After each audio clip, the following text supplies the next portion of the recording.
दोस्तों, आपका मेरे YouTube channel SSC UPSC land में। आज हम लोग देखने वाले हैं पॉलिटी एमसीक्यू सीरीज। ये जो प्रीवियस ईयर क्वेश्चन है, इसमें एसएससी और रेलवे में जो क्वेश्चन पूछे गए हैं उसको हम लोग देखेंगे और थोड़ा ट्रिक से भी देखेंगे इसको, ताकि आपको याद करने में थोड़ी आसानी हो। तो आज जो हम चैप्टर पढ़ने वाले हैं वो है पॉलिटी का राज्य के नीति निर्देशक तत्व के बारे में। जो नीति निर्देशक तत्व होते हैं उसका जो देखेंगे एमसीक्यू। जैसे पूछा है, पहला क्वेश्चन है कि राज्य के नीति निर्देशक, मतलब ये निर्देशक है, यहाँ पे मिसप्रिंट है, सिद्धांत का वर्णन संविधान के किस भाग में किया गया है। ठीक है, ये 2012 आरआरबी में पूछा गया है क्वेश्चन कि राज्य के नीति निर्देशक सिद्धांत का वर्णन संविधान के किस भाग में किया गया है। भाग 1, भाग 2, भाग 3 या भाग 4। ठीक है, तो इसका क्या आंसर है? इसका आंसर है भाग 4 में। ठीक है, तो मतलब राज्य की जो नीति निर्देशक सिद्धांत है, टोटल पॉलिटी में मतलब संविधान में 22 भाग है, तो इसमें चौथे वाले में दिया गया। तो अब इसको कैसे याद कर सकते हैं कि देखो भाई, अपना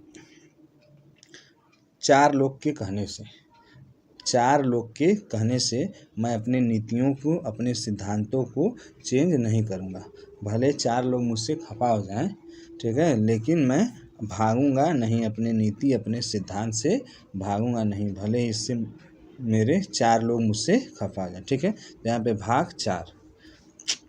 भाग पहला में क्या है? संघ और उसकी राज्य क्षेत्र का उल्लेख है, और भाग दूसरा में नागरिकता का उल्लेख है। अब देखिए क्या है, जैसे पहला भाग शुरू हुआ तो पहला काम ही था संविधान में कि यार भारत को बनाना।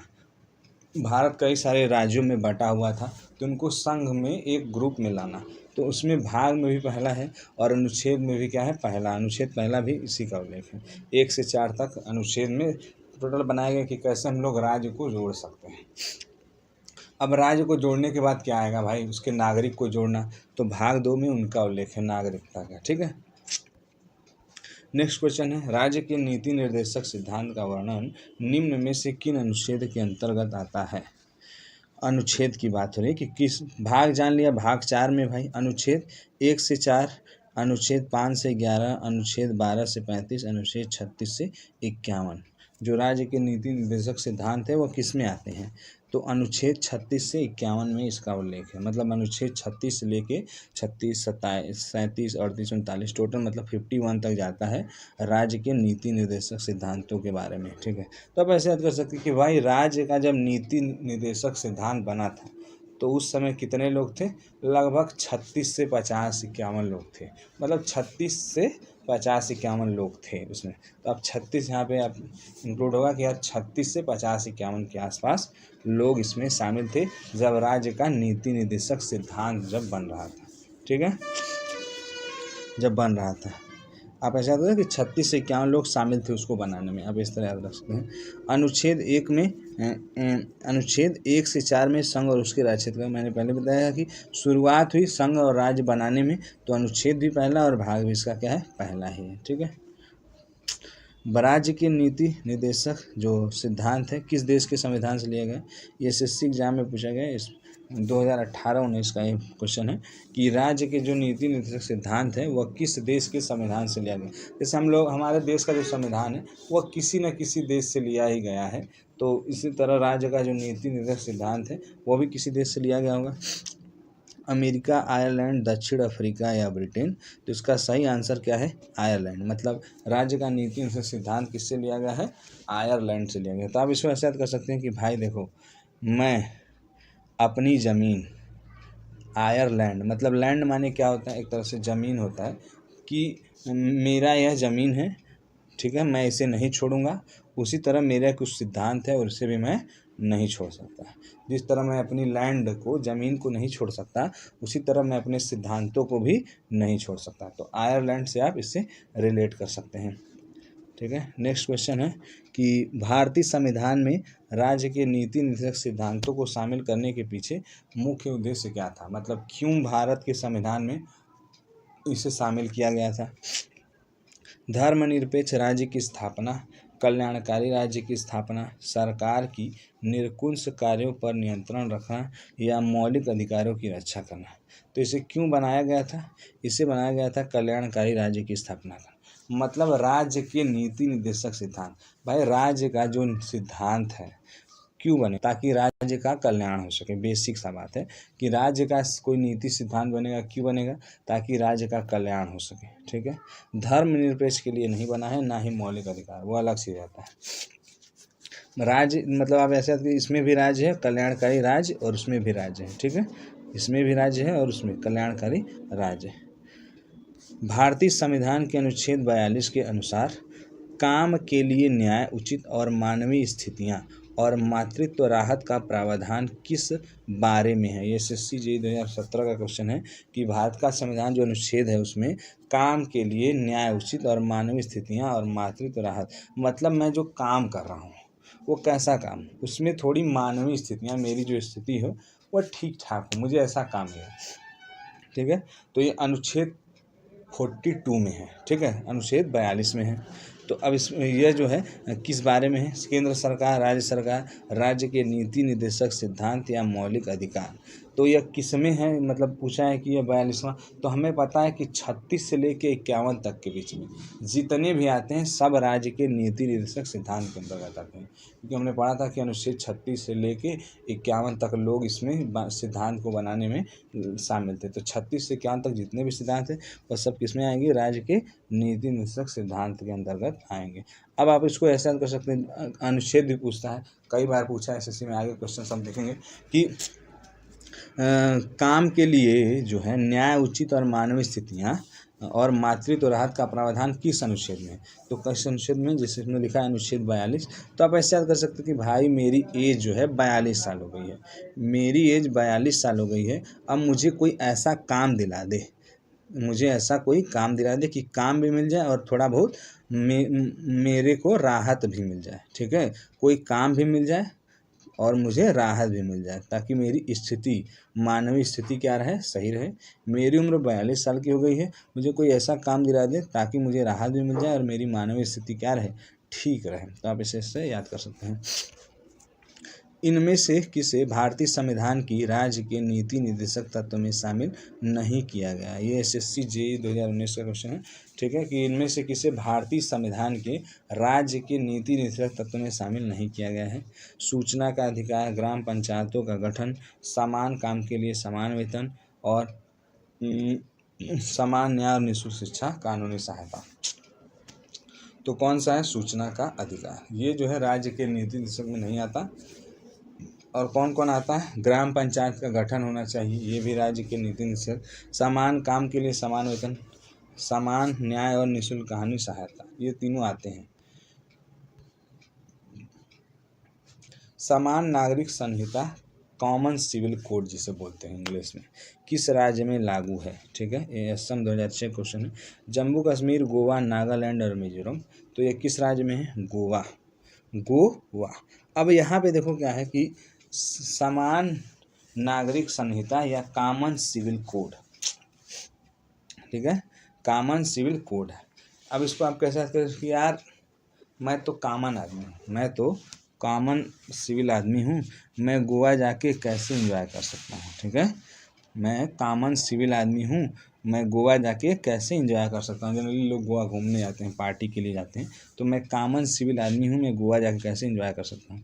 इसमें जो है समान जो है कॉमन सिविल कोड या समान नागरिक संहिता गोवा राज्य में लगा हुआ है। नागरिकों के लिए समान नागरिक संहिता किस अनुच्छेद में है? ये देखिए SSC MTS 2021 का क्वेश्चन है, लेटेस्ट क्वेश्चन है कि नागरिकों के लिए समान नागरिक संहिता या जिसे कॉमन सिविल कोड बोलते हैं वह किस अनुच्छेद में है? ठीक है, 44वें, 46वें, 45वें, 43वें। अब देखिए 36 से 51 तक के बीच में यह है, इसका मतलब ये राज्य के नीति निर्देशक के अंतर्गत ही आता है। और समान नागरिक संहिता किस में आएगा? तो किस में आएगा? किस अनुच्छेद में? अनुच्छेद 44। अब इसको कैसे याद कर सकते हैं? देखिए समान माने क्या होता है? इक्वल। और यहाँ पे 4 क्या है? बराबर ही तो है आपस में। यहाँ पे 4 है, यहाँ पे 4 है, मतलब 2 बार 4 आ गया है, तो एक तरह से बराबर संख्या। तो समान नागरिक संहिता में ऐसा शब्द ढूंढिए जो आपस में बराबर हो। 4। ठीक है, क्या हो? 4। भारत के संविधान के किस भाग में अंतर्राष्ट्रीय शांति और सुरक्षा को बढ़ावा देना वर्णित किया गया है? तो यह किसमें क्वेश्चन है? SSC JEE में है कि अंतर्राष्ट्रीय शांति और सुरक्षा को बढ़ावा दीजिए। मौलिक अधिकार, राज्य के नीति निर्देशक सिद्धांत। अब यहाँ पे क्या है? शांति और सुरक्षा। तो ये किसमें है? ये भी राज्य के नीति निषेध सिद्धांत में है कि राज्य के नीति निषेध सिद्धांत में कहा गया है कि अंतर्राष्ट्रीय लेवल पर शांति व्यवस्था किस तरह बनाया जाए, उसके बारे में इसका उल्लेख है। निम्न में से ग्राम पंचायतों का गठन किस अनुच्छेद के अंतर्गत आता है? अनुच्छेद 39, अनुच्छेद 40, 41 या 42। तो इसका सही आंसर है अनुच्छेद 40। अब इसको कैसे आते हैं कि ग्राम पंचायतों का गठन। गांव में जब बड़े बुजुर्ग कोई होता है मैटर, तो क्या करते हैं? ग्राम पंचायत का गठन करते हैं। तो अब ऐसे याद करिए कि अनुच्छेद 40 कि भाई मान लो कोई है चंदन, अब चंदन गया ग्राम पंचायतों का गठन करने, तो लोगों ने कहा यार तेरी उम्र तो अभी 40 साल है, तेरी उम्र तो अभी 40 साल है, इसलिए तू ग्राम पंचायत का गठन नहीं कर सकता। चंदन भाई तेरी उम्र कितनी है? 40 साल है, तो ग्राम पंचायत का गठन नहीं कर सकता। तो आप ऐसे याद करिए कि 40 जहाँ हैं वहाँ पे ग्राम पंचायतों का गठन से रिलेटेड अनुच्छेद है। ठीक है। निम्न में से किसी लागू कराने के लिए न्यायालय नहीं जाया जा सकता। जैसे मौलिक अधिकार राज्य के नीति निर्देशक तत्व दोनों या इनमें से कोई नहीं। देखिए मौलिक अधिकार के लिए तो आप कानून जा सकते हैं, क्योंकि जैसे मौलिक अधिकार में बहुत सारे अधिकार होते हैं, तो उसमें अगर कोई गड़बड़ी हुई तो आप कानून में जाके न्यायालय जाके कह सकते हैं कि भाई ये मेरी बात नहीं मान रहे हैं।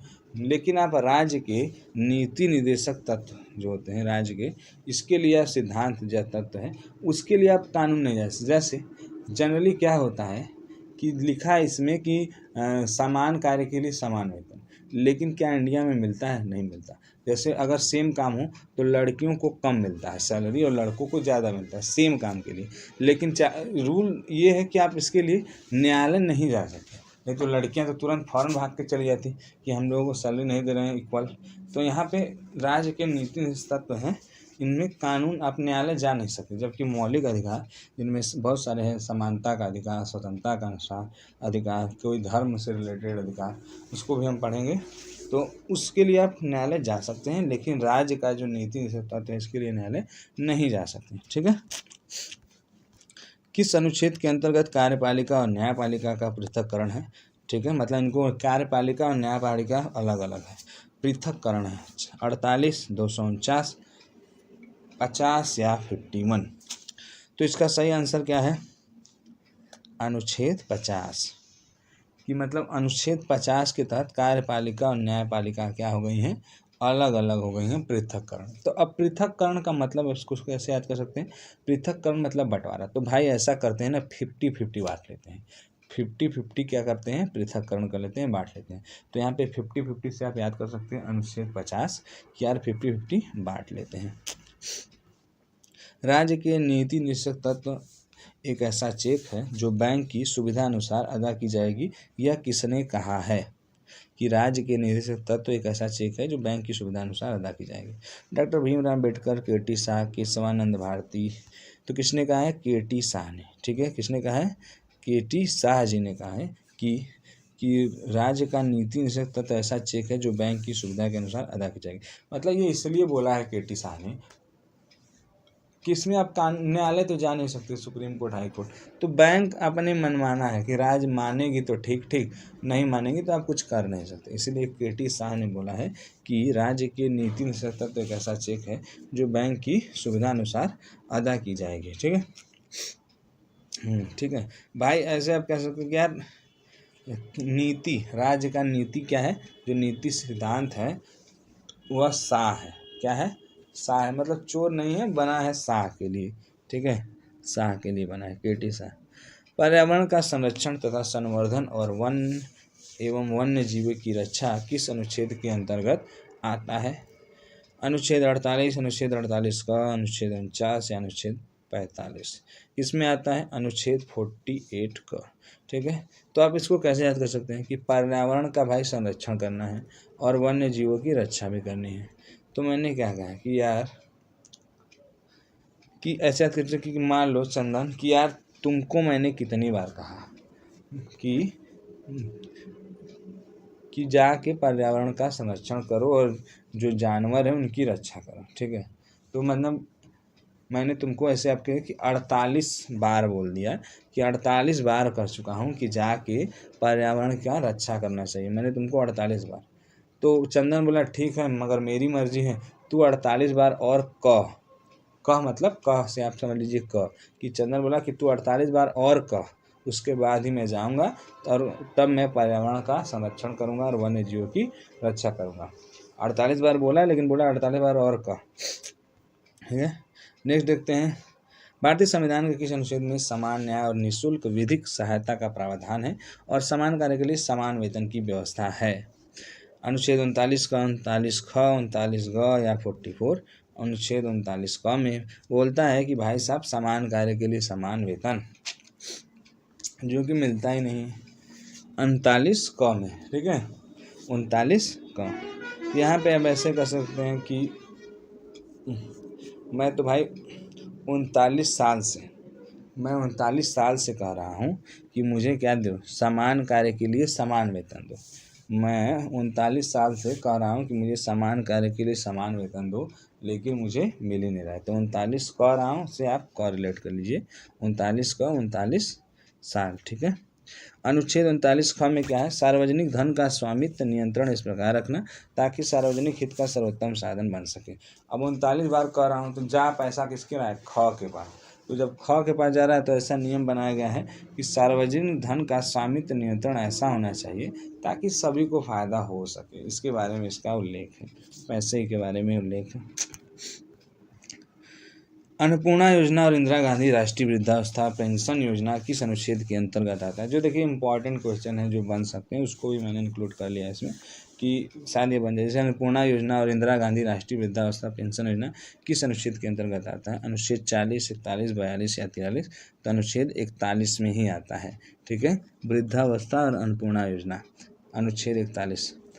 क्या है अनुच्छेद 41? वही कि कुछ दशाओं में काम, शिक्षा और लोक सहायता पाने का अधिकार, कि कुछ दशाओं में काम, शिक्षा और लोक सहायता पाने का अधिकार। तो जो योजनाएं चलाती हैं सरकारें वो अनुच्छेद 41 के तहत ही चलाती हैं ताकि लोगों को थोड़ा बहुत काम मिल जाए, एजुकेशन फ्री में मिल जाए, लोगों की सहायता हो सके। मतलब यहाँ पे क्या है कि इससे ऐसा समझिए कि इस योजना से 41 लोगों को डायरेक्ट काम मिलेगा। ठीक है, आप ऐसा समझ लीजिए कि अन्नपूर्णा योजना से डायरेक्ट 4100 लोगों को काम मिलेगा। तो 4100 से आप उसमें से डबल जीरो हटा लीजिए, 41 बना लीजिए कि 4100 लोगों को अन्नपूर्णा योजना से या वृद्धावस्था पेंशन योजना से लाभ मिलेगा 4100 लोगों को। तो यहाँ पे आप 41 कर लीजिए, 41। और अगर आपको वीडियो अच्छा लग रहा है तो मेरे चैनल को सब्सक्राइब भी कर दीजिए। चलिए नेक्स्ट देखते हैं। भारतीय संविधान के अनुच्छेद 49 में निम्न में से कौन सा प्रावधान है? SSC CGS CHSL 2020 का क्वेश्चन है लेटेस्ट, कि भारतीय संविधान के अनुच्छेद 49 में निम्न में से कौन सा प्रावधान है?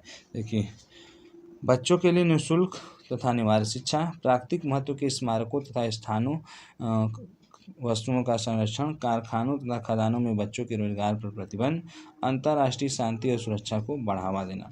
तो इसमें क्या है? प्राकृतिक महत्व के स्मारक तथा स्थानों वस्तुओं का संरक्षण, मतलब जो पूरी चीज़ें पुरानी हो गई हैं, स्मारक हो चाहे वस्तु हो या स्थान हो, उनका संरक्षण करना अनुच्छेद 49 में बताया गया। तो अब ऐसा कि एक सिक्योरिटी गार्ड है और वो इन सब की क्या कर रहा है? संरक्षण कर रहा है।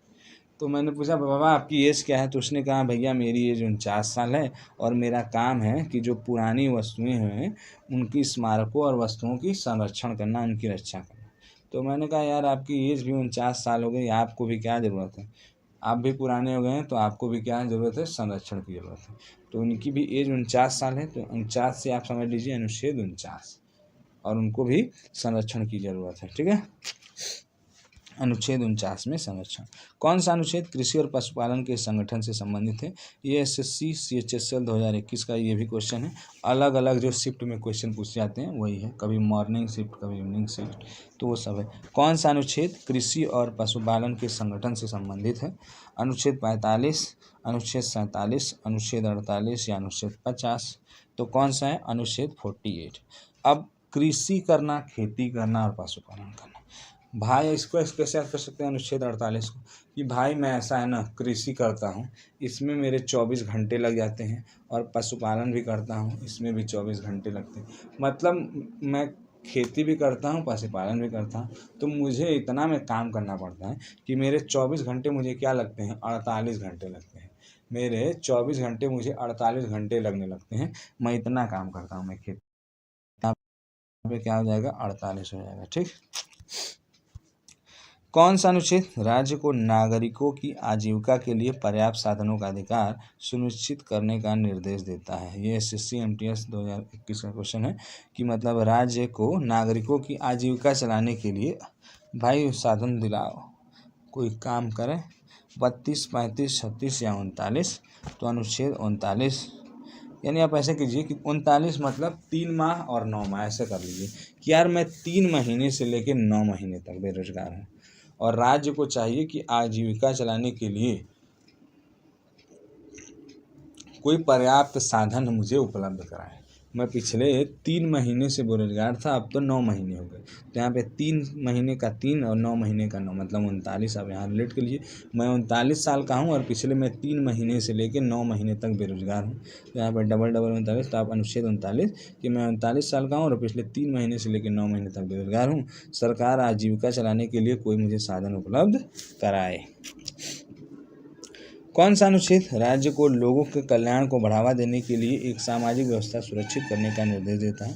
ये भी SSC MTS 2021 का क्वेश्चन अलग अलग शिफ्ट में मॉर्निंग में पूछा गया कि राज्य के लोगों को कल्याण का बढ़ावा देने के लिए एक सामाजिक व्यवस्था बनाए। अनुच्छेद 36, 35, 38, 40, तो इसका सही आंसर है 38 की मतलब कि 38 मतलब सामाजिक व्यवस्था बनाए। तो आप ऐसा करिए कि सरकार ने 38 लोगों का गठन किया ताकि राज्य का कल्याण हो सके और सामाजिक व्यवस्था दुरुस्त हो सके। क्या सरकार ने, राज्य ने 38 लोगों का गठन किया ताकि सामाजिक व्यवस्था को सुरक्षित किया जा सके। ठीक है, तो आज के लिए बस इतना ही दोस्तों। अगर आपको मेरा वीडियो अच्छा लगा हो तो प्लीज़ मेरे चैनल को सब्सक्राइब कर दीजिए और अच्छा लगा हो तो लाइक भी कर दीजिए। चलिए मिलते हैं नेक्स्ट वीडियो में, तब तक के लिए जय हिंद, जय भारत।